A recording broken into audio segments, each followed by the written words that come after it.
And now the news for Wednesday, August 10th, brought to you by Vaughn's Funeral Home, serving the families in and around Boerne since 1992.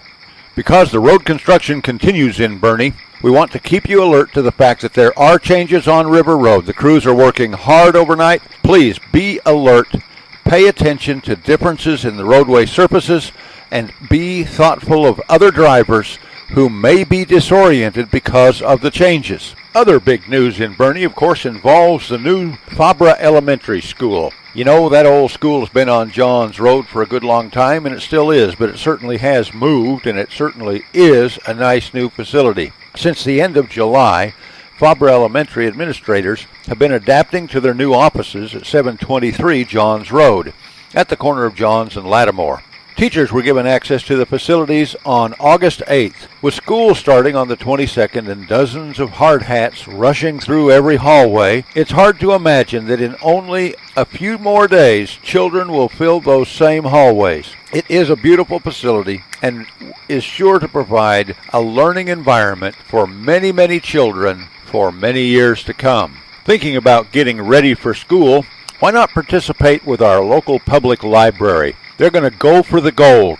Pick up a reading log and keep track of the minutes that you read each of those days. They're going to continue this through the 21st of August. The top scorer will win an Amazon gift card, and there is more. Each week, there will be available fun activity sheets. Complete the weekly sheet and enter it to win your choice of a free book. There's much more to this program, so head on over to the Patrick Heath Public Library and get yourself in gear for the school year coming up. It'll be a good time.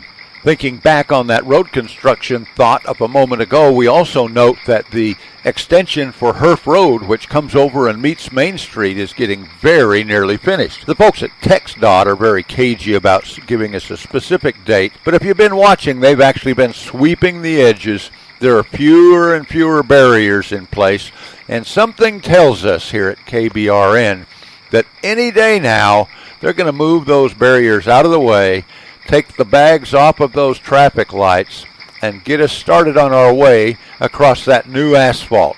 We're sure it is going to save a lot of time for the folks that live over out 474 and east on 46.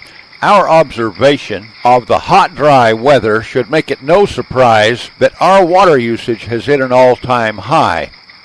It may seem hard to believe, but prior to this year, the peak day was 3.4 million gallons. That's in one day, folks. The bad news is that during this past week, there have been 4 days that exceeded that total. And one day, it got up to 3.7 million gallons.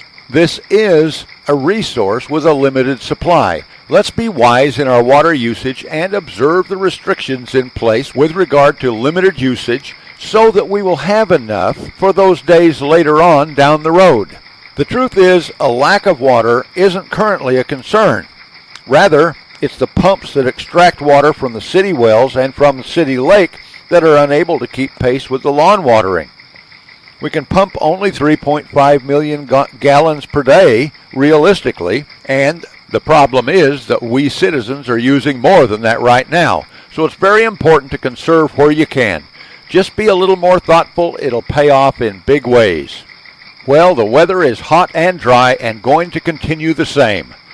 We're going to call that the news for the day, so we're going to get you right back now to the hits of the 50s and 60s on 1500 KBRN in Boerne, Texas.